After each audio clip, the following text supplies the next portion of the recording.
What's up, gangsters? Welcome back to another horrible takes. Horrible takes. We got it synced. I think. Yeah, I think that was nice. perfect. Yeah. Okay, now let's see if our takes are going to be perfect as well. I'm very curious. I have no idea. I mean, you were late for the recording because you were finishing one of the movies. I was perfectly prepared, and I literally finished the second. I don't know which one we're gonna talk about first. But one of the movies I literally finished it 26 minutes ago, I think. So you could argue that it's perfect timing. I think so. You said you had something in mind that you want to talk about before we start talking about the movie. So maybe I just give you the stage floor. for a second. Oh my goodness, thank you so much. Yeah. First of all, I also wanted to say that our monthly podcast skipped a month. Christmas month. Yeah, exactly. We were hopeful, like we'll be able to make it work, but I think it's understandable that we missed so that the one. thing is we're gonna make. Yeah, we still want to have just the podcast is fun for us. Like it's just an enjoyable thing, and as soon as it feels forced, I think the premise kind of falls off a bit. So it just makes sense that we just said, okay, in the busy times we just skip it once, and then we come back as soon as we find some time. Yeah, exactly, and we did, and we're back better than ever, fresh for the new year. I think so. Happy New Year, all the listeners. Happy New Year, yeah, from me too, for sure. Yeah, nice. It feels like the year has passed half already. Not gonna lie, everything is so crazy fast. So I nearly forgot to say Happy New Year to everyone. I totally feel you. Okay, yeah. So 2 weeks ago, I went to the Winter Butt Film Festival here in my city. It's it's a film festival that. We're gonna talk a little bit, and then we're gonna dive in. The title probably already tells a little bit what the theme is, but we'll get to that later. The Butt Film Festival is a yearly festival in my city in the summer. It's a couple of days, but since 3 or 4 years ago, they do a 1-day version in the winter, and it was like that's cool. January 3, like really the start of the year, and I watched a bunch of movies. It was fun, man. I'm not going to review all of them, but just to give a little idea of the type of movies they showed. The first movie was The Pee-Pee Poo-Poo Man. Promising title. That's a very promising title. The Pee-Pee Poo-Poo Man at the Butt Festival. It makes sense. Right? Oh my goodness. And the director, he wasn't present, but he sent a box with little gifts for the attendees. And it was a pen that said The Pee-Pee Poo-Poo Pen. And it writes in brown. Yeah. We're going that route again. And the funny thing is that the movie is based on very loosely based on a true story, because so many years ago, it was in Toronto, in Canada, there was a man who, on a couple occasions, terrorized a few university campuses with buckets or bags filled with pee-pee poo-poo that he was throwing on people. Jeez, okay. Right? It's insane. That's what the movie is based on, but it was a very different take, and it kind of this character went down this sort of LSD-induced paranoia psychosis, and he thinks he's being recruited by the FBI. That's the first 30 minutes, and then the last hour he just starts throwing buckets of pee-pee poo-poo on people, and it's surprisingly not bad. Surprisingly not bad is a good word. Is it all low budget, or is it a normal movie? It's very low budget, very indie, surprisingly experimental. It was okay. It was better than the title would suggest. And the Butt Film Festival. Butt stands for B movies, underground, and trash. So that's the type of films they'll show there. I watched a short block, cool stuff. Then I watched, which is funny because I messaged you about it. They screened Death Stalker, this new movie, and you showed it to me. Yeah, and I actually wanna review it with you in one of the podcasts. That would be amazing. Have you seen it already? No, I did not. It did not play here yet, but No. I think they want to have like a limited run in theaters. And really? As soon as that is ready, I would love to talk about it with you. Because I'm looking forward to it. And I recently, just a few weeks ago, watched one of his other movies, Psycho Gorman.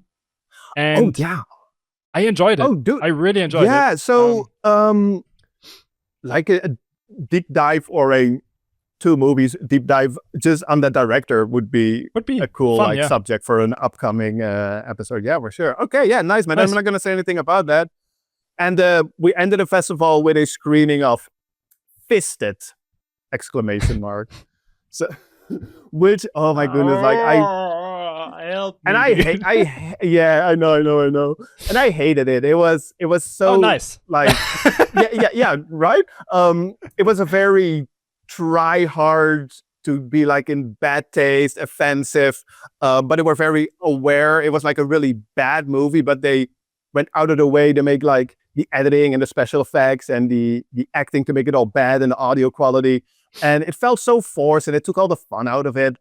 And there were like 1 or 2 people in the audience that I spoke afterwards that were like, yeah, this is my shit. I loved it. I'm like, dude, it was like 70 minutes. And like for the last 20 minutes, I kept like checking my phone, like, dude, like, get it over with. Oh my goodness. But I mean, the good part about it is that you sometimes like to hurt yourself with movies. So that. yeah, exactly. And I mean, if I were to watch it by myself, I'm not sure if I would have made it through the whole thing. But you know, in the festival setting with other like people, like-minded people, like people were just screaming to the movie, like, get it over. Like it was fun in that sense. Yeah, but honestly, if in that setting you're still watching at the clock all the time, it says something about it, I guess, right? Yeah. No, it sucked. Yeah, the overall experience of the festival was so much fun. Had a lot of good time, and then like there's like a little venue there, like music and you can like drinks, and they have like there's like a little market where you can buy like movies and like film memorabilia and stuff. Like it was a good time, good way to start the year, for sure. Actually, if it fits this time, I would love to come over this year for the Summerfest. Like that would be so sick. Same with the Fantasy Film Fest. Like if there's any chance you can come over and we can watch some stuff together, that would be so cool. And I think such a cool way to even extend like the podcast format a bit. So imagine we can just meet in person, watch a movie at one of the festivals, and then talk about it in person and record it. That would be so cool, I think. That would be cool. Yeah, absolutely. So let's put that on our bucket list for this year. I just had a seizure. Sounds good, man. But yeah, that's what I wanted to share. So yeah, go ahead. Yeah, and before we talk about the movies, I got also one thing to share. Just a little personal thing. It's kind of semi-movie related. Because I will release a new song this Friday, and I directed and recorded and edited the music video and everything as well. Really? So maybe if you would be so kind, you can put like a little teaser now into this podcast.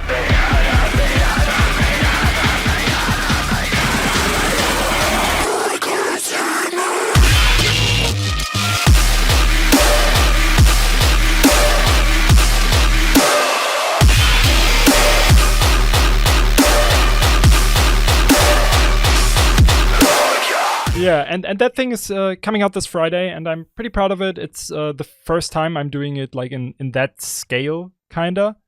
And I really, really wanted to go into like the kind of the styles of Tarkovsky, like Soviet kinda, but mixed with medieval stuff. So it's kind of mixture of a lot of things. And maybe I will send you an early version so you can check the music video early, my man. Yeah. Dude, that sounds awesome. That's exciting. Yeah, no, that's definitely film related enough. Even if it wasn't, like it's your audience knows you through your music, so it only makes sense for you to plug your own production, especially if you're. I hope that's okay. Yeah.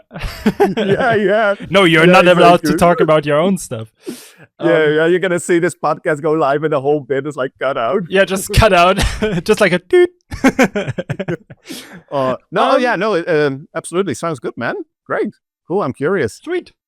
Sweet. And then I would say we can dive into the movies we want to talk about. And honestly, the topic this time, came to us because of a not so happy happening, I would say. The actor Udo Kier, like the German actor, has passed away. I think it was late last year. I don't remember the exact date, and I didn't fact check it now, so I don't want to say anything wrong. But it was November 23rd, so it was very late last year. Yeah. You are way too prepared. Yeah, I looked it up. Well, I was waiting for you to finish the movie. Jesus, you are fast. I'm scared and I'm humbled. Okay, well, so yeah, I'm not sure. I'm not sure how familiar you are with his movies or how familiar you have been. Yeah, it's interesting. So what our plan was, well, after we heard the news, we were like, yeah, let's do a little tribute to Udo Kier. Yeah. We both picked the movie. And I think it's, well, you've probably seen the title. We have Fleh For Frankenstein and The Blazing World. The Blazing World, of course, your favorite Udo Kier movie. Absolutely, yeah. I did not hear about it before I watched the documentary about him. Okay, yeah, exactly. But I think, like, in retrospect, it was good because Fleh For Frankenstein is really the movie that brought him to the big stage. It's kind of like his breakthrough. And The Blazing World is an interesting look at his late stage career, I think. I think it was one of his latest movies, right? Like one of the 3 latest or something like that. Yeah, because it is from like 2021, and I don't know how his health was in those last few years. So I wouldn't be surprised if he didn't do that much anymore. Mm-hmm. But yeah, so it's funny because I also checked my Letterboxd and I have logged on Letterboxd 17 movies that he was in. And the thing is, he is it's not bad, right? But the thing is, like, going through the list, I'm like, oh, he was in that one? Oh, he was in that one? It's like, did I even, I saw this movie as well. The thing is, he is such an recognizable cold actor. He is, he brings so much charisma to every role. In a way, he's always like Udo Kier. He's not like a leading man. He always plays sort of like, he's like a character actor, right? Plays sort of like oddball mad professors or like doctors, what have you. But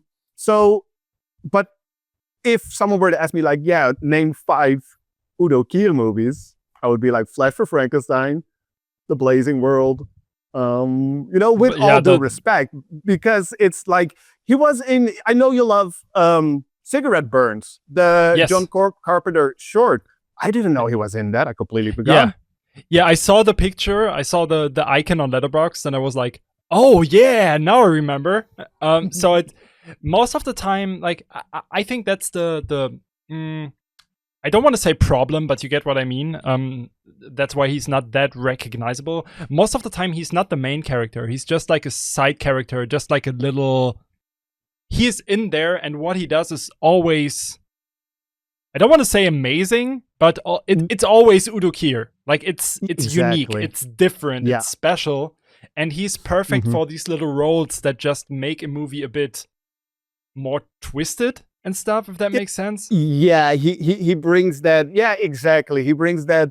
Also because Sven, du bist Deutsch. Ja, das stimmt. Yeah, exakt. So okay, yeah. I prepared that for like a week. A whole bit now, like 10 minutes of the podcast will be in German now. So yeah. No, please don't, because then I don't know a lot more than that. But so yeah, since you're German, I was wondering if you have an idea of how he's perceived, like, in Germany. Is he well known? Do people know about him? Were people sad when he died? Or is it really like you kind of have to be in a specific circle of like type of movies? The thing is, so I said I watched this documentary about him. Like, as soon as he passed away, I think Arte, which is like a German and French channel who does like a lot of documentaries about like filmmaking and stuff, and also like other stuff. Like, they do a lot of weird stuff. They have the weirdest documentaries about the weirdest shit, but they also do this kind of stuff. They made one about David Lynch when he unfortunately passed away. So they are pretty good with that, and they do it in a really, really respectful manner. It's not this, oh my God, he's that thing. It's more like they really just go through his career and see what the person was and how he was, but in a really respectful way.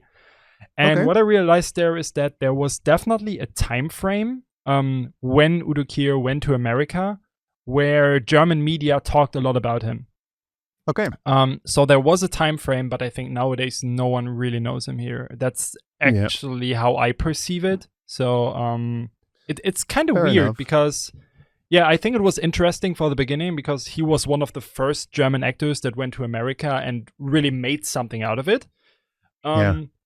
But I think the issue there, why it was not interesting for German media for a long time, is because he was like in these weird movies and because he never, he never played in a Tarantino movie, for example. You know what I mean? Like it's not like Christoph Waltz, who is also German. Of but course. Everyone knows him. Like everyone knows him because he plays like the big roles, and that's not Udo Kier. You know? No, Udo Kier appears in Lars von Trier movies, and he worked with like Rob Zombie on a couple of movies, like stuff like that, and that's very understandable. I like in my.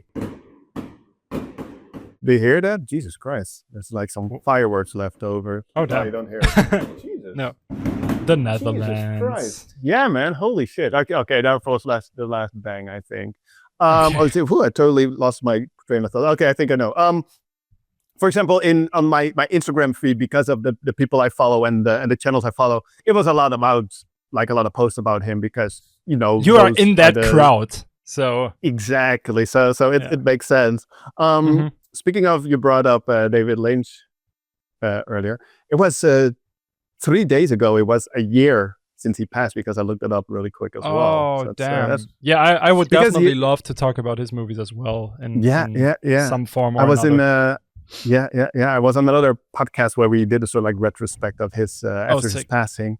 And earlier this year, Béla Tarr died, but that's a completely different like side quest in cinema history. He was an Hungarian filmmaker, kind of like this godfather of slow cinema. He made his most famous movie is Satan Tangdom. It's like this 7-hour long black and white Hungarian drama. It's a beautiful movie, but I've seen it once.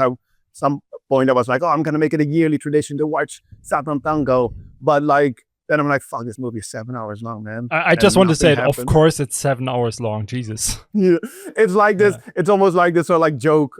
You brought up Tarkovsky early. Like it's that too, and like stretched out and more slow but very like Eastern European. So he has all these filmmakers passing away. Filmmakers, actors. But yeah, Udo Kier, he deserves absolutely a little deep dive. And we're not here to do like a grandiose like retrospect. I think it'll be fun and interesting to just talk about these two movies. I think so. And maybe if you're okay with that, I would also just start with the older movie this time. That was my plan as well. It makes sense, I guess. And I can just start with a little synopsis, and you can extend that synopsis, I would say. Because I'd love to. I figured in the last podcast that's the best way how it works, because I'm not really good with recalling the stories. I just realized my brain, like it's kind of funny. Currently, I'm learning to kind of detox my brain and my attention span. I got 3 phones now, for example. Little sidetrack just for you because it's fun. I got 3 phones now. I got a work phone where everything is on there. I need social media on it, blah blah blah, etc. I fucking hate social media. Yeah, but you gotta. So I gotta play the game. So I got a second phone where I don't have social media, email, blah blah blah, etc. on, which is my private phone. The big problem is I need a third phone for going to the gym, for doing stuff where I have to focus and shit, because my brain literally forces me to scroll on fucking Google if I have access to Google. Yeah. I'm so used to this brain fog mindset that I need entertainment all the time. So I'm forcing myself to kind of put that away when I go to the gym. So I literally have one phone that's just an MP3 player, so I have music. Okay. Yeah, exactly. And and I'm waking up every morning and trying to write like 3 pages, just whatever comes into my mind, to just declutter my brain somehow, because I realized my attention span sucks. Oh, dude, like, I'm right up there with you, man. Like the whole invasion, like the short form content, like it fucks everyone's brain, and just the fact that it's like you have like the endless entertainment at like at your hand's reach. We don't allow ourselves to be bored anymore, and but being bored is not a bad thing. I think it's good to every now and then be bored and not like literally like an hour long before you sleep, just like dang, dang, dang, dang. It's fucked up. I think it's it's I think like the version of yourself when you are bored is probably one of the most honest version of yourself. And if you don't have access to that anymore, you're kind of fucked, because you are not touchable from other people. Like that's a conversation I had with Ska, actually, because she sometimes has the problem that I am pretty much not accessible for anything, because my brain is so like fogged and everything, you know? Wow, yeah. Like not fucked, but FOG. Fogged. Well, it's fucked that it's got so fogged, but I totally get what you say. Yeah. It's, so like step one is awareness, so that's I think good. so. I think so. Yeah. And enough of that sidetrack. Let's see how fogged your brain is in summarizing a movie that you saw some 47 minutes ago. This will be painful for me now. It's gonna be very like a reality check. We're gonna start with, and I'm doing that on purpose now, Andy Warhol's Frankenstein from 1973, which is not Andy Warhol's Frankenstein because he didn't do shit to it. No, exactly. It's that's a whole, and I find it very interesting, that whole aspect of it, but I think we can go into that a little later. Let's see what this very normal movie is about. Oh yeah. So the fun thing is, a while ago I just watched the new Frankenstein movie by Guillermo del Toro. And I loved it. And then I watched this one, and to sum it up real quick, I don't think it's bad. It has aspects that I like a lot, but we can also talk about that later. So it is about surprise Frankenstein. And yeah, he is kind of doing experiments. That's what Frankenstein does. And he collects like body parts and tries to build a monster out of it. Of course, it's from the 70s. It has to be a naked woman. Yeah, of course. So that's what happens. And I think if I got that right, because honestly, the movie is sometimes, for me, I don't know why, but sometimes I had a hard time to kind of keep track on the story of it. So what happened is that he built this monster thing, and he put a male brain into the female body, right? No, right? I think that's what happened. For a minute. Oh, so how I get? I mean, I've seen it. I think it was like my third time watching it. How I remember it from seeing it like 2 days ago, a little too early I watched it, but so basically Baron Frankenstein, he wants to create a new race, right? It's in a way it's kind of like it feels like it's sort of like racist, because he wants to like the perfect, I guess it's set in Serbia. He wants to build like a perfect Serbian new race. Yeah, but I mean that's kind of the Frankenstein story. Like that's the novel, the source material is super old, so like it's gonna be dated in some ways. But his attempt to do so is by creating a female zombie and a male zombie, and he wants them to procreate, so they'll have a baby, and that baby will be number one of his new race. And it's kind of a flawed plan, because it's gonna take so fucking long to build a new race. Like you have to like wait 9 months for every new member of the race. But that's for me, it's part of the fun. But like of the premise. So but for the he starts the movie and has the female already. But for the male zombie, he needs, how I understand it, he needs the head of a super horny guy because he needs to bang the female zombie. Yes. So the first part of the movie is them trying to find a suitable male, a horny male, right? So they go to the brothel, but the twist of the movie. I actually think that they mix it up, right? Yeah. Well, yeah, they get the wrong guy. Did I? Which movie did you watch? No, wait. I have to fact. Tell a bit more about the story. I have to fact check that because that's it's, oh my goodness. So because they go to a brothel, Baron Frankenstein and his little assistant Otto, and they hear a lot of like banging inside the brothel. So they're like, oh my goodness, and they see there's like two women. But there's like two guys go in there, and we meet them earlier in the movie. And the one guy's like, oh, I want to be a monk. But his friend, played by Jody D'Alessandro, which is like a Warhol superstar. That's why it's like Andy Warhol's Frankenstein. He's like, no, let's go to the brothel. That's cool, like bang some chicks.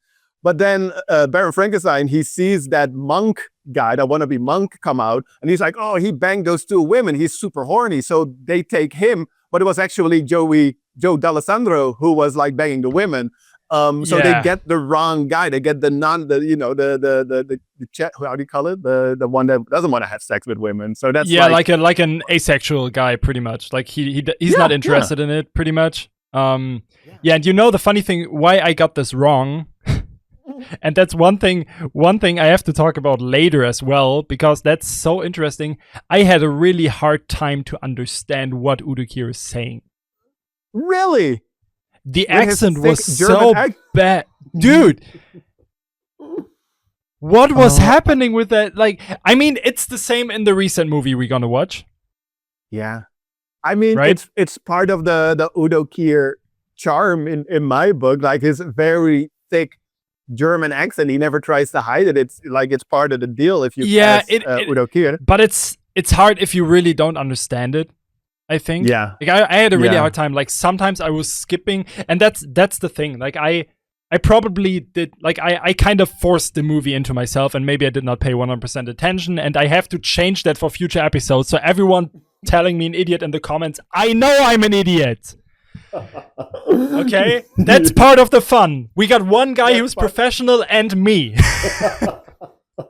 Okay, that's to get that straight. Premise. That's the new premise of the podcast. That's the new premise. That's my horrible take. I'm doing everything right. Hey, totally. We're still on brand. Let's go. Oh, dude, no, but honestly, just to self-reflect there, I probably just have to be more like, I have to focus more on the stuff when I'm doing it. I just realized that. It will be better on the second movie, I promise. Yeah. Your favorite Udo Kier movie. It's gonna be fun to talk about that one. Yeah, I think so too. So the thing is about this one, I think the story is not. There is not a lot story to it, right? It is kind of it's Frankenstein but horny. Basically, it's like a weird 70s Euro art house exploitation version take on, like Baron Frankenstein and the Baroness, they're siblings, I guess, for no apparent reason. They're married, but they're like, oh, sister. They don't elaborate on that. It's just like, oh, because that's weird. It's the Baroness is super horny as well because so like what causes, I guess, like the conflict in the movie is that they get like the head of a guy they put on the male zombie, but then the Baroness, she recruits a new sort of like live-in maid, someone to help around the house, and that's the friend of the guy that they use the head from. So and he at some point when he sees the male zombies, like, and that's so Joe D'Alessandro, he is the reason why it's Warhol's Fleh For Frankenstein. I don't know if you've dove into that a lot. Yeah, I did a bit. Yeah, I did a bit in the background story. Yeah. Yeah, so he was at the set like 3 times. Yeah, it's like Paul Morrissey, the filmmaker who directed it. I think he wrote and directed it. He shot it. Yeah. I think he filmed it back to back with Blood for Dracula, which I've still not seen. I've been meaning to watch that one forever, and it has the same cast as and it's like it looks the same Dracula. Yeah. And Paul Morrissey and Joe D'Alessandro, so like the live-in maid, if you will, like in the movie. They're super closely related, connected to Andy Warhol. Like Paul Morrissey was sort of like the to-go filmmaker for Andy Warhol, and Joe D'Alessandro is probably the most famous Warhol superstar. So it is in a way a Andy Warhol movie, but Paul Morrissey also later he came out that he sort of like did not like his connection to Andy Warhol later in his career, because he was always like, oh, that's Paul Morrissey, that's the Andy Warhol guy. But even though he was like, no, like I'm a filmmaker in my own right, and he was way more traditional filmmaker than, you know, like Andy Warhol's approach to art was all about like flipping it upside down and like the 50 minutes of fame and you know, like and Paul Morrissey was more a traditional filmmaker. Honestly, Fleh For Frankenstein, like the way it's shot, the sets, the costumes, the music, it's a pretty classy movie. And that's one big part of the whole thing that confused me a bit as well, because I think in the documentary about Udo Kier, they obviously talked about that movie too. Yeah. And they showed some clips of it, and I don't know why, but in the documentary it looked a lot more stylized. Yeah.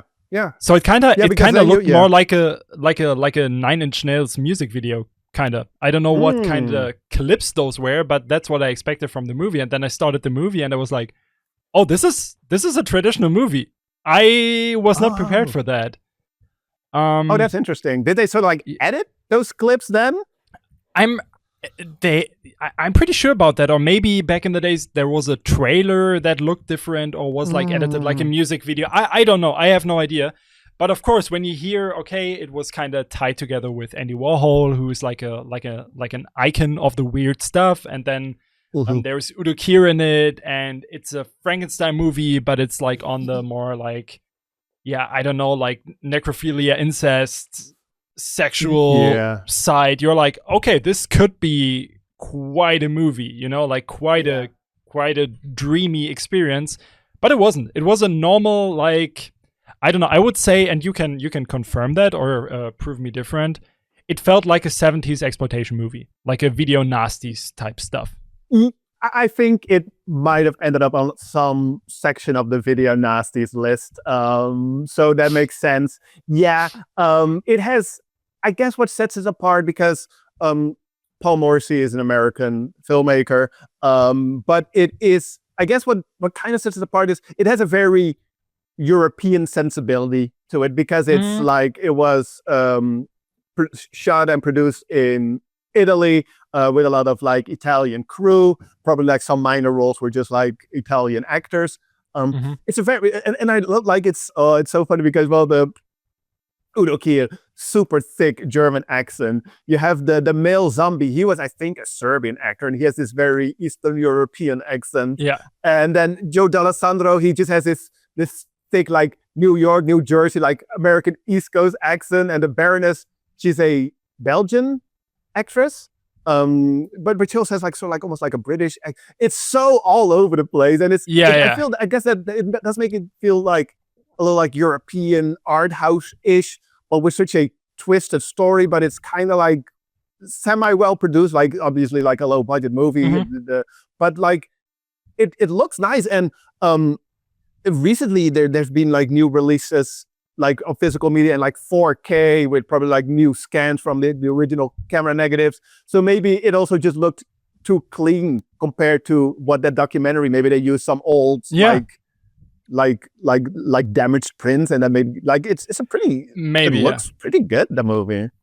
Yeah, it looks pretty good, and also that's one thing. The special effects were pretty dope. Like I enjoyed them a lot. These were some of the most interesting kills I saw in a while now.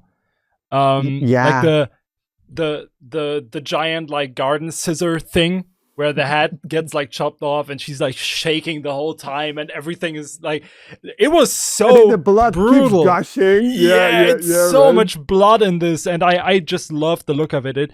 That was one of the most stylized parts, like the gore. Like it looked different than most of the movies. And one thing I read is that the special effects were made by the guy who built E.T.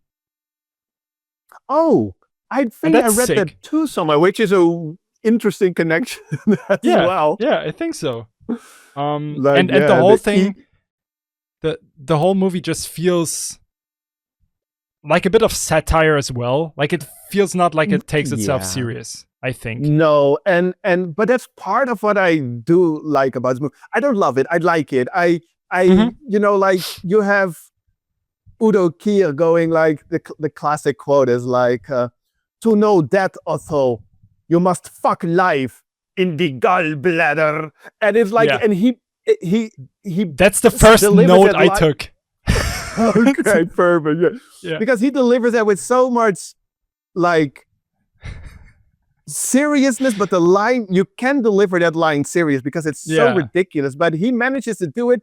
But then also his thick German accent is kind of it shouldn't be funny, but it is funny. Like all the banter between Baron Frankenstein and Otto, his little like assistant, is like, and Otto is all like, "Oh yes, Baron, thank you for sharing your knowledge in my presence." And it's so cheesy and campy, and they must have been aware of that also with Paul Morrissey, the filmmaker, like working with Andy Warhol and that whole sort of like kitsch camp self-awareness, like flipping media upside down. Like he knows, but the fact that everybody does play it's so straight, I think that sort of like weird disconnect does make this movie stand out a little bit.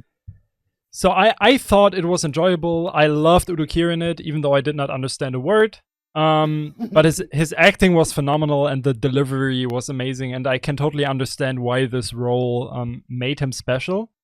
But I also understand why this role kind of put him in that one direction, and that's it.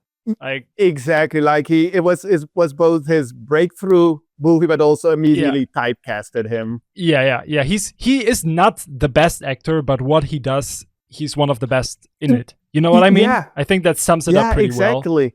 And I said earlier, like he's never like a leading man, although he's like the lead, he's like the main character in this movie. He is Frankenstein, you know? Yes. But he's not necessarily like a good actor, but he's he just goes all in, and I love that. And even like if we go to like the Blazing World in a little bit, like from the director or the casting, whoever makes the final, just the decision to cast Udo Kier in a movie like later in his career, that's a statement unto itself, you know. That is a very deliberate choice. Yes, it is. It is 100%. So if you make a movie and you need this kind of character, you want to cast him pretty much, which unfortunately is not possible anymore. No. Yeah, to sum it up, just my 2 cents about this one as well. I really, really enjoyed the look of it.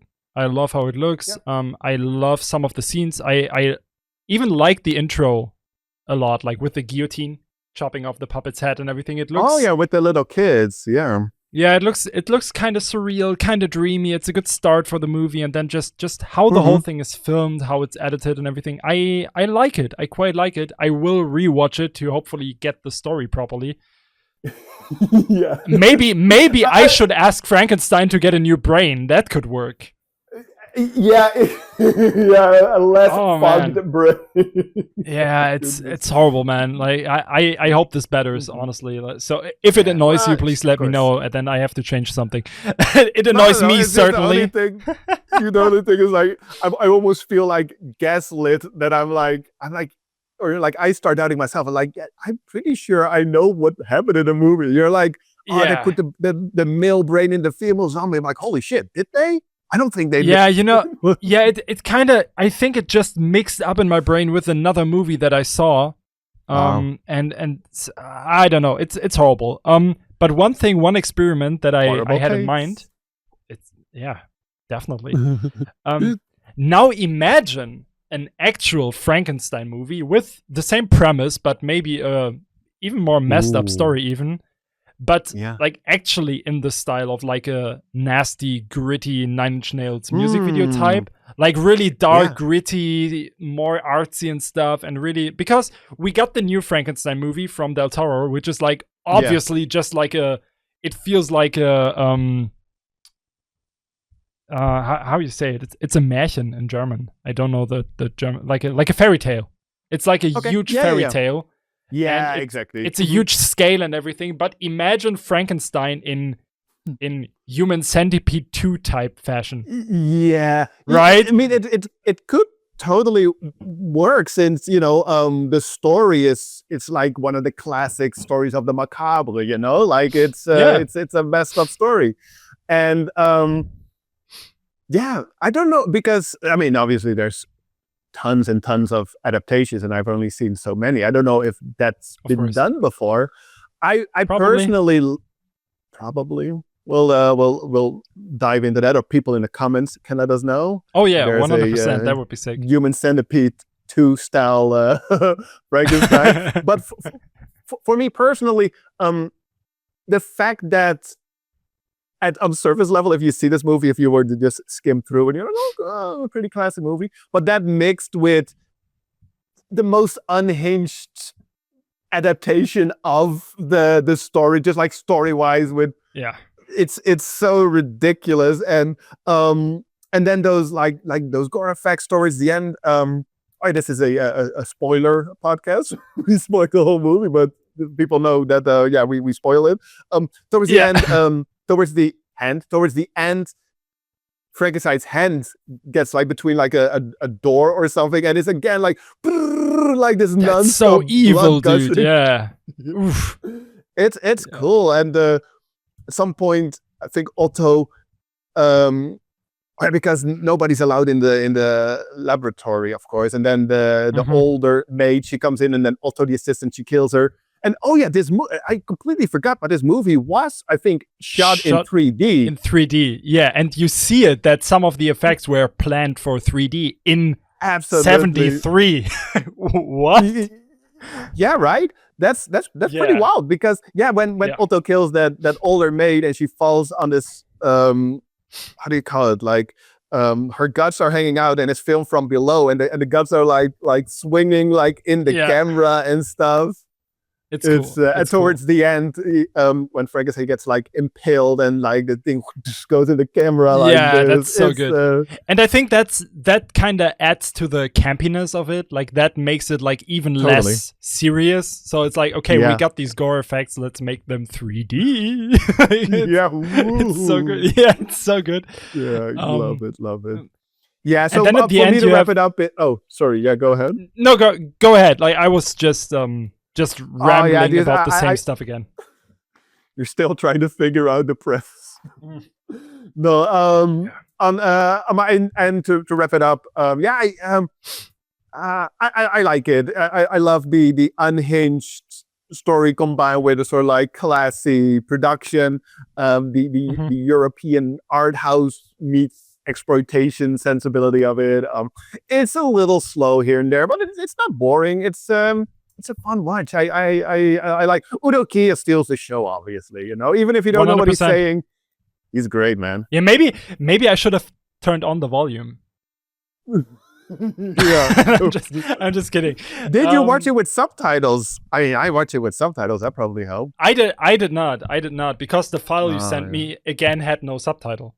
The DVD, I'm sure it had, but the DVD you sent me. The new 4K Blu-ray copy, Ultra HD.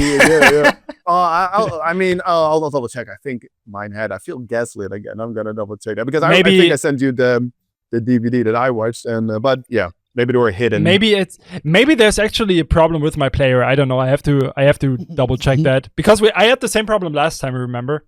So maybe there's like crazy. Some weird issue that I didn't figure out. Yeah. We'll take care of that behind the scenes stuff. Go ahead.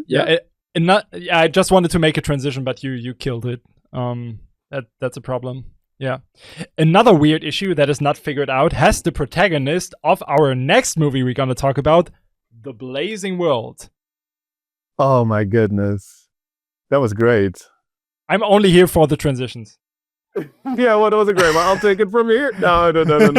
Oh my goodness. No. We did not talk about this. Well, we didn't talk about the Fleh For Frankenstein either. I thought you would maybe not like that one as much, but I'm glad you did. I'm very curious. It was cool. What you think about The Blazing World. I feel like we both went in completely blind. Yeah, so to be completely honest, I never heard about this movie, the director, or anything. The director is Carlson Young, who is also the main actress in the movie. Yeah. And basically... And writer, and I think also like part of the editor, and it's crazy. Like she did a lot for this movie, and it seems to be a passion project. And it's based on a short film that she did a couple of years prior. The Blazing World, I think it's like a 50-minute short film. Did you check it? I think did pretty well. I couldn't find it. It did festivals, and I think it was it Sundance? Like it was like pretty popular there. And at some point, I guess it was like a Sundance online screener version that you could see. But I'm really curious because I'm also, like would it work better as a short? So for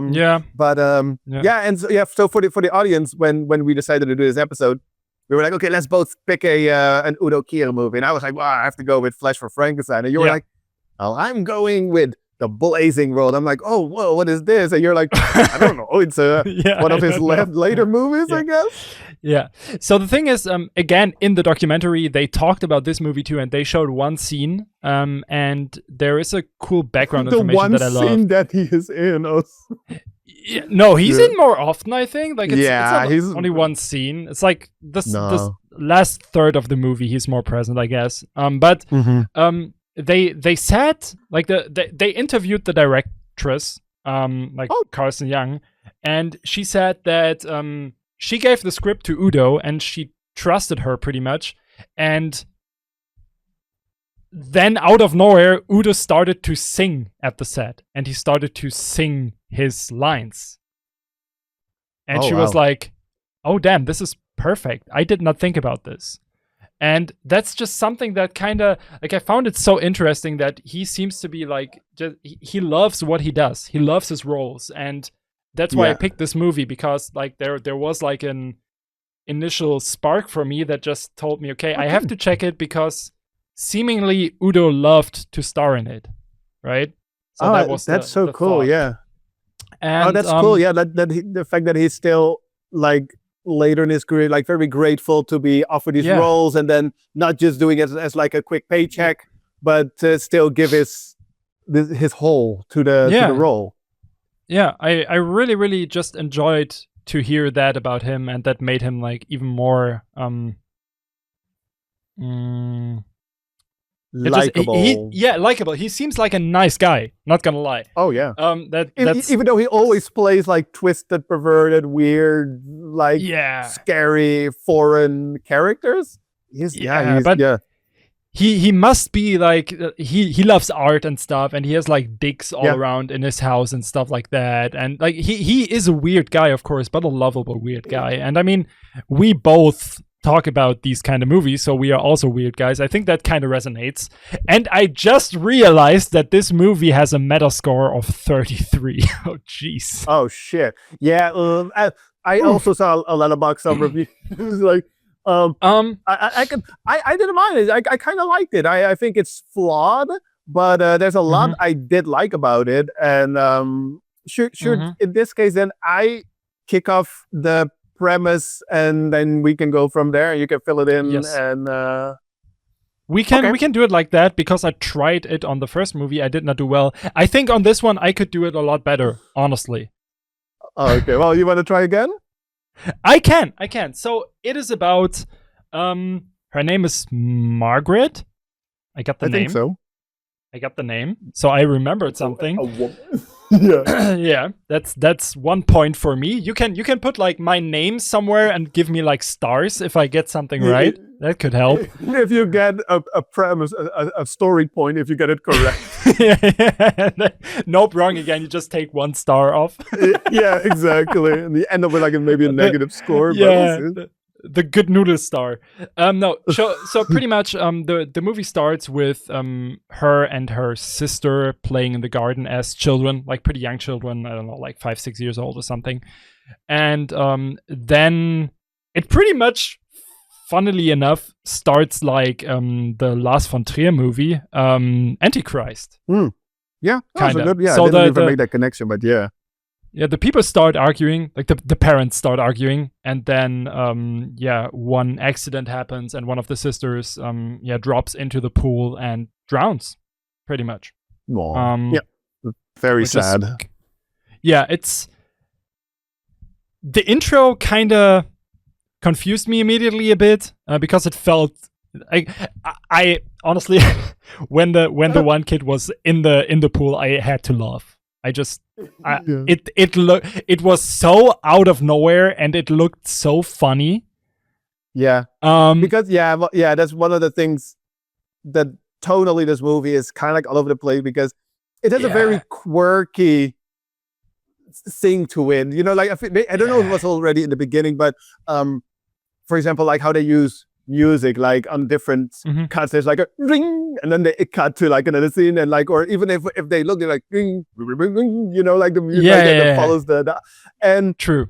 But it's obviously it's set up as a traumatic event, because that fuels the whole movie.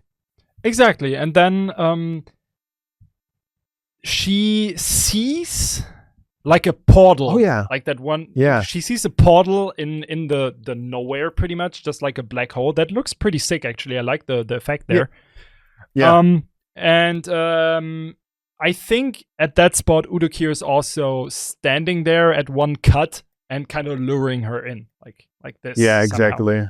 And it feels like he does not really know what he's doing. Like it looks really like overacted. That looks so out of place. Like, it was like, it completely how you describe it. Like, it's like someone instructed him, no context, and he just like, well, I can't say anything. I'm just like, come here, little child. It was It looked a bit off. And then it cuts to the future, pretty much, when Margaret is I don't know, she's probably like 18 years old or something. I was so confused by that, because also the mother, she didn't age a day. The actress, they didn't even try to make her look older. That was off. Yeah, that was confusing. And the actress, I think she's now like 35. She was like 30 probably when they made it. So I was like, wait, how old is she supposed to be? But I've seen she's like young, like early 20s she maybe. Must be young.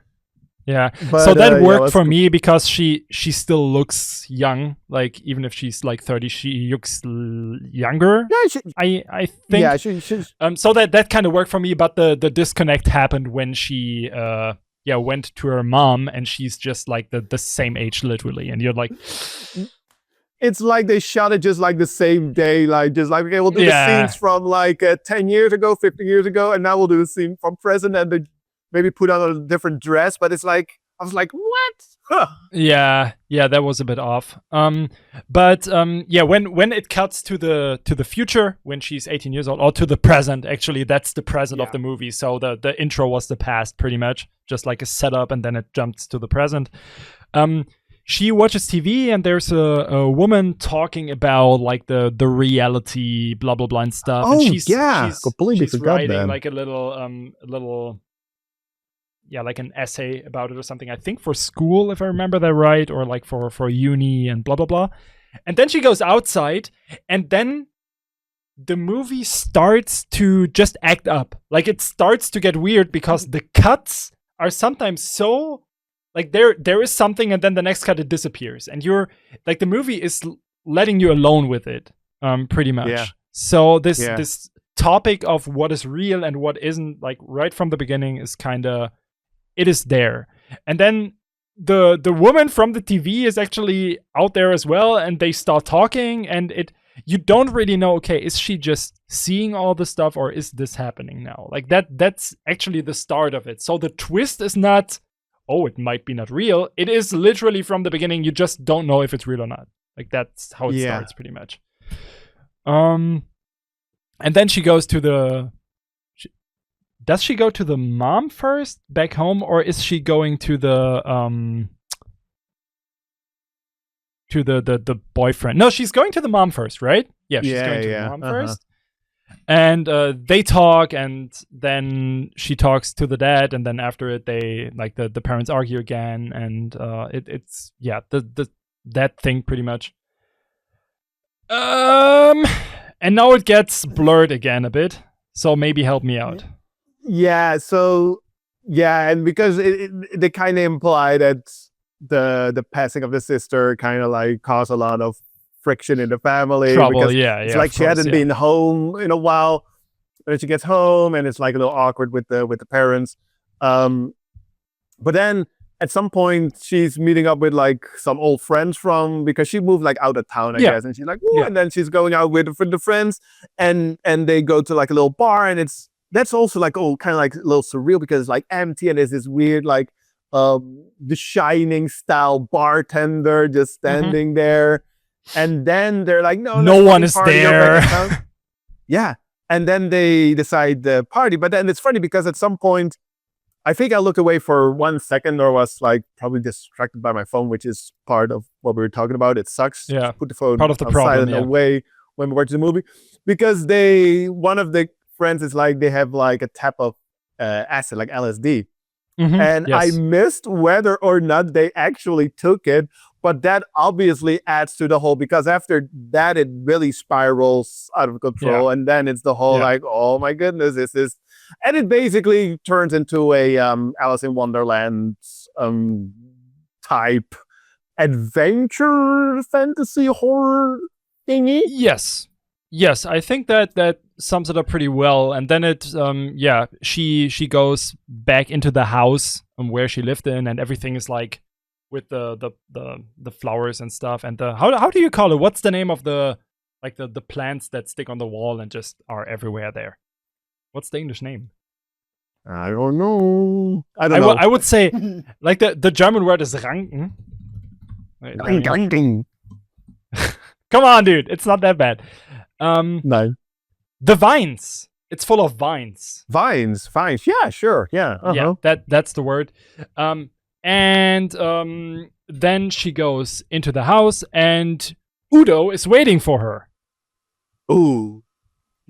And in the credits it says his name is Lained, but Udo introduces him as Lained.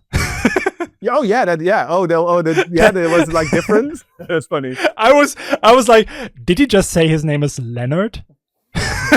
Leonard would have been a funny name. It would have been a dope name. And it feels like a video game plot from there. Like he just tells her, yo, you have like these 3 demons, and they have this key, and then you can open the gate behind me, so you have to go that route, and that route to get the demons. And she says, oh, but there is 4 keys. Yeah, I will give you mine because I'm your friend. So he's one of the demons, but he's actually a friend of her. And then there's sometimes jump cuts to Udo Kier pushing her into the bathtub and drowning her. Which I still did not make 100% sense of. No. And then the plot kind of unfolds, and she's on this kind of surreal journey to meet her demons, pretty much, which is her mom, her dad, and herself, pretty much, I guess, sort of. Herself / her sister, I guess. Yeah. It's, in the end, as all movies in the past 10 years it's an allegory for trauma and grief. And the real monster is exactly. And she, Udo Kier is sort of like this metaphysical, like sort of like the guardian of but it's also like just her subconscious, and because I guess he is a figment of her imagination, and it's her journey to process the trauma and the grief that she feels about losing her sister. And you can kind of, with these type of movies, fill that in any way you want. Like, my biggest, if we can, I guess that would, we could wrap it up like the story, because you know, that's kind of it. My biggest thing that I disliked about the movie, because I liked the visual style a lot. I liked Carlson Young. Yeah, I liked her as a lead. The biggest problem is that, especially towards, like, I just didn't really care about her journey and like her solving her trauma, and in the end, I guess it's resolved, and she's like fighting her inner demons, and I guess in the end everything is resolved. But it's like, okay, I just didn't really care, and I feel also because tonally was very uneven, because I wouldn't necessarily call it like a horror movie. It had like horror elements, but I don't know if it needed that. It could have also just been like a more like fantasy, just like Alice in Wonderland, like fantasy, kind of like quirky. Sometimes it was pretty funny, like with all the camera angles and the sound effects and how they edited on the sound, and like, and it, like, if someone, like, they were looking and then the eyes would be like, and then the eyes would open a little bit, like, it was kind of like funny. But it was like I feel like they wanted me, with me didn't work. Like, they wanted me to care more, but I just didn't really care. Yeah, I think that's definitely the biggest flaw. That, like, I don't know, it just didn't matter that much. I guess. Right. And at the end, the conclusion is, it really actually didn't matter that much. Because how did they even wrap up the movies? Like, she's okay now with losing her sister, and pretty much, and the family is happy again, or so. Yeah, so that was okay. So I think for herself, I kind of liked it. It was kind of this, okay, she was on the verge of literally killing herself because she was not able to live without her sister. But then something happened that she kind of was fighting her demons, and she got out of it and got better again. And that's kind of a relatable story. I mean, I had some people around me in the past as well that had like mental trauma and stuff. So it was just like, it's fine, I guess. And so that's kind of the utopia that I wanna have in mind watching this movie, that this is kind of Carlson Young herself working out her own trauma, because I don't know if I did not fact check it or anything, but to me it feels like she just wanted to make this movie to kind of solve her own problems. And that's when I start to care a bit more.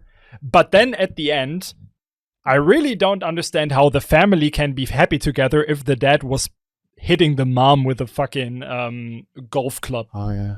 Yeah. Like that was a scene they showed. Like, that was a flashback, and I'm like, true. Yeah, and then after that you are happy together again. Of course, obviously. You're right. It's the ending is very rushed. The whole, what you say, like, it probably is a very personal movie. If she made it like as a short and then like turned into like a feature, her taking on so many roles in the like filmmaking process. Like, I know she was an actress before she started like directing, but then still to cast yourself as the lead in such like a role. I can see that. But yeah, the ending is kind of rushed because it's her journey through working it all out.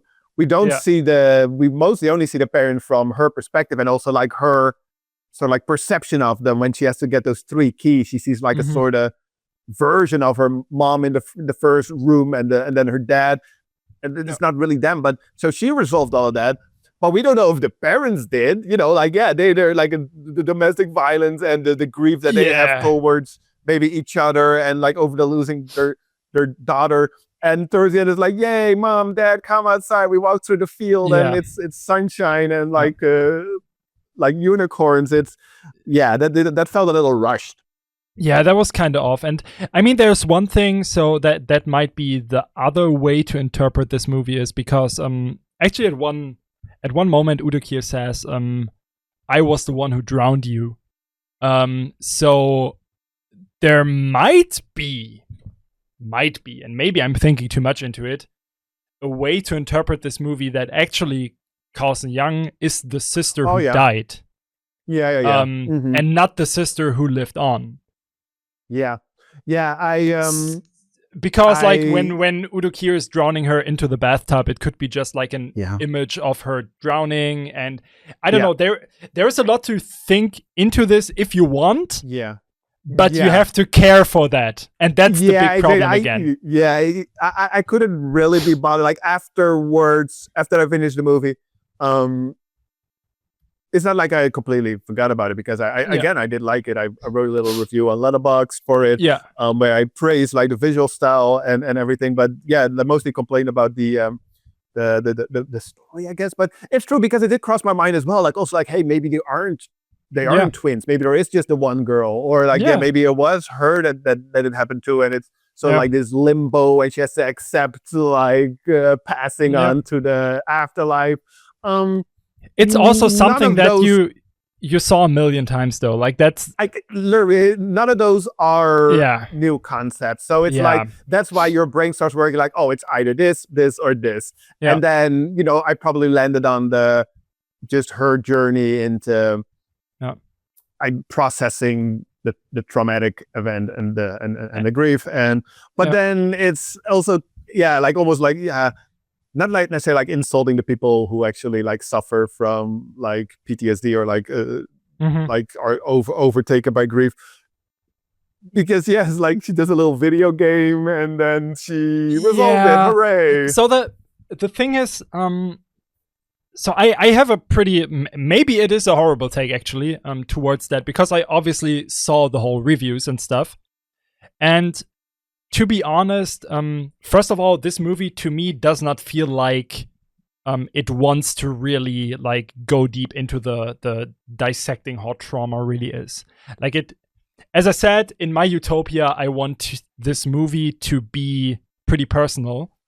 And that might be because besides the story and besides the fact that the story did not really catch me, I enjoyed this movie a lot. Like I did not say it yet, but I really, really liked it. I loved the look of it. I think some of the settings even gave me like I don't know, like the Devil's vibes. Like when the camera was kinda on, like when she met her mother in the dream world.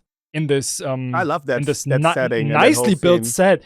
Yeah, the whole set and everything, and how the camera was placed, sometimes gave me like the Devil vibes, with the really, really nicely done set and the weird camera angle towards the person in the middle and stuff. And I was like, oh, this looks incredible. I love this. And there was some more scenes like that, these weird cuts and stuff. And also the dreaminess. And I mean, you can see that this is a love letter to David Lynch as well. Like there is so many scenes where you're like, okay, the only thing that that is not happening is that at the end she says thank you to David Lynch. Like it's the last thing that is missing. Because there's so many things that just show, okay, this is supposed to be like a David Lynchian type thing, and she did not do it perfect, but I prefer this type of movie to like a mainstream story. Or I mean, the story is something you saw many times, but the execution of this was weird. It was kind of off. Like not everything worked out 100%, but I enjoyed it because it was different and weird. And I think because of that, because I enjoyed so many things, I just want to see the positive sides of it. And that's why I also want to say I think this is pretty personal. And to be completely honest, everyone sees mental health and trauma and stuff different, and maybe she felt it like that. Maybe for her it was exactly like that, and she tries to show that. That's very true. That's I can totally see your train of thoughts also with the I like the movie as well. Maybe I'm being a little too critical, but like I'm not gonna, I think you're completely fine, honestly. Yeah, it's but the thing is, and I'm not just saying that now because like you liked it so much.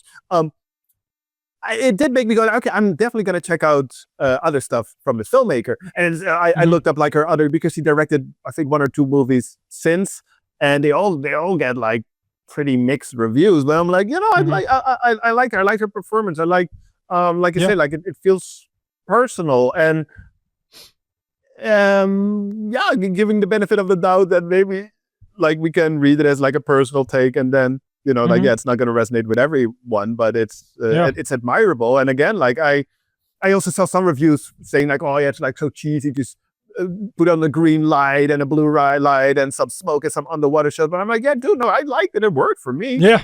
Same. I love that vibe. You know, like I've seen it before, but again, when did we talk about that?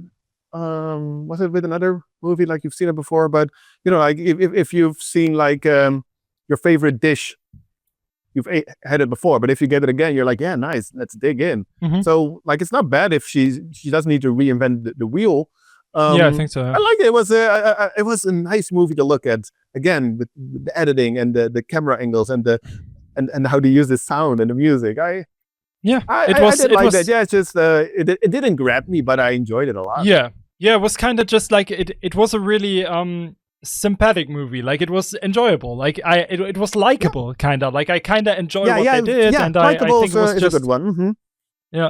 And that's what I like. And to just go to that again, because that's what the podcast was actually supposed to be about. But I think with this movie, it is hard to focus on Udo Kier because Carlson Young is so omnipresent in the movie. Udo is slaying this role, man. Yeah, he's great. He's great. That's like one of those examples. Yeah, it's one of those examples where you have like a role and she casted. They cast Udo Kier. It's not like, oh, an actor playing this role. No, like the character immediately becomes Udo Kier. And that's like to bring it back and to maybe like work towards wrapping up this episode. Totally.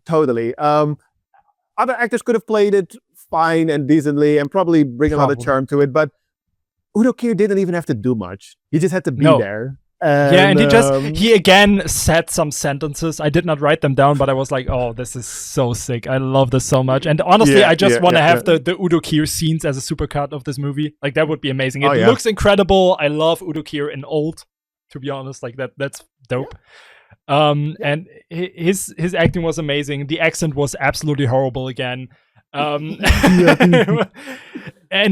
Just how he delivered everything and how, I don't know, when he was eating like the little flies, like the true, or little maggots or something. What was it? He was just, I don't know, he was this role again. He was this character, and that was incredible. I loved it a lot, and just because of this.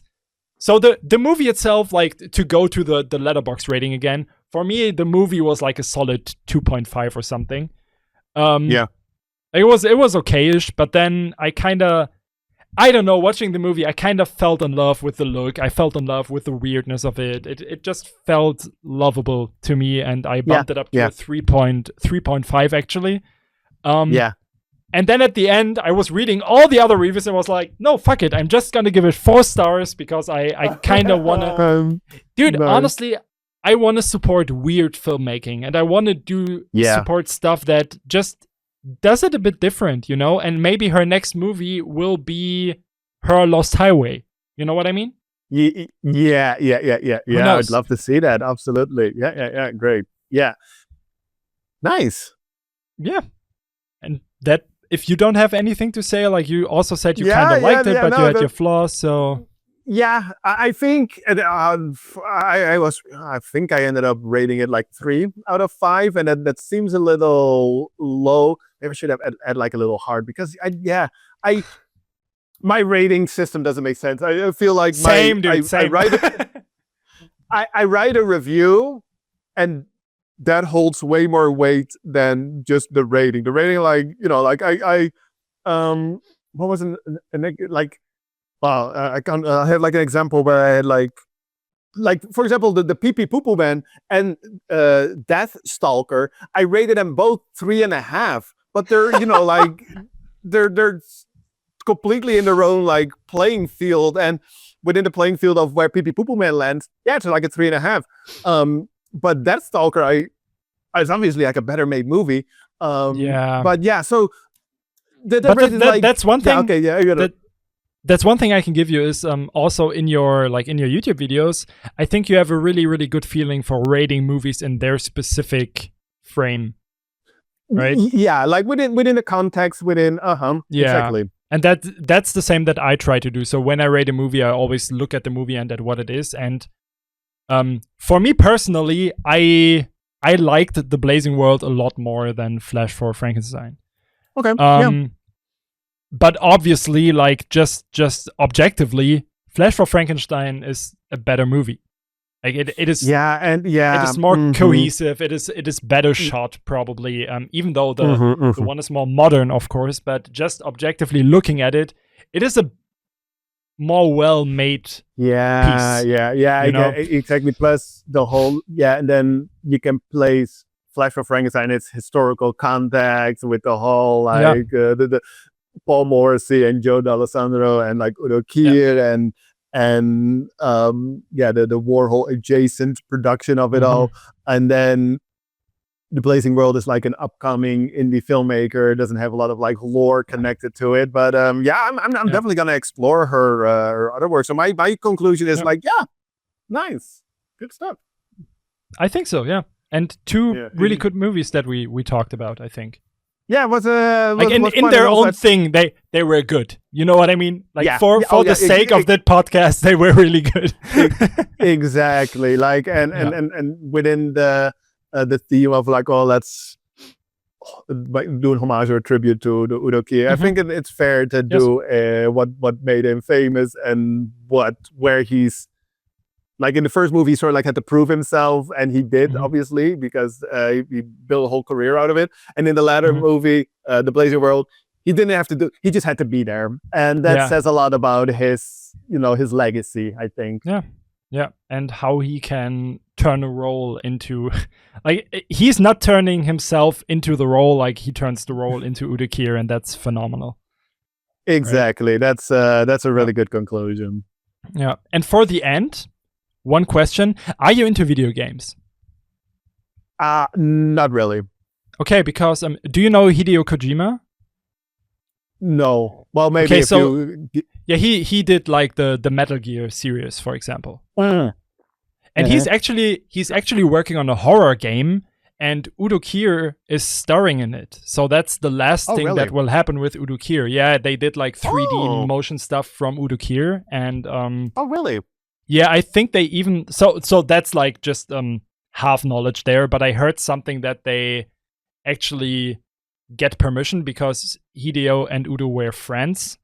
And they get permission to actually train an AI with his stuff and do like more stuff in the game than he actually recorded. So that is something pretty cool, I think. And Hideo Kojima is kind of known to also break like the fourth wall and stuff a lot in his games. So I think he will do like a really, really crazy, unique tribute to Udo Kier, and I just love that connection there. It's pretty cool. That's cool. Very interesting. If you're a gamer that'll end up playing it, probably if it ever gets released, we can do a callback to this episode if we ever bring it up, because that does sound interesting. Absolutely, I think so, and I think that sums up the episode pretty well. So if you want to just totally. Just put a tick behind it, and we call it a day. I think it's time. Yeah, man, because I'm checking the time and we're talking for like an hour 20, which is, I thought we were going to wrap this up in like an hour. So, but we have a lot to say, I guess. Yeah, I think so. It's good. Yep. But so that brings us to the end of this. I think it's our 4th episode. Woo. But yeah, that was, I think that's it. Leave a comment if you enjoyed it. If you made it to the end, then you have something to say. Yeah, some recommendations as well. I think there was some in the latest podcast uploads. I told you a few. I want to do maybe like like some suggestions that I had. Like, I think someone also said like do a Begonia. Is that how it's called? The latest Yorgos Lanthimos. Yeah. Yorgos Lanthimos. And then with Save the Green Planet, because that movie is a remake of a Korean movie from 2003, I think. That actually would be sick. Yeah, it would be dope. And because I haven't seen, I saw it was one of the first South Korean movies I saw like some 15 years ago, and I felt so fucking cool seeing that movie because that movie is very like a genre blending oddity, very weird movie. And I felt so cool for being like, well, I know international cult movies from Asia. Nobody ever talked about it, and now if you go to Letterboxd, everybody's like, "Oh, Begonia, this is where it all started." I'm like, I watched this movie so long ago. You knew it before that. I am cool. Give me praise. But yeah, that one, and I saw like at some point like a Tubi Originals because there's some pretty cool Tubi movies. People give Tubi a bad rap.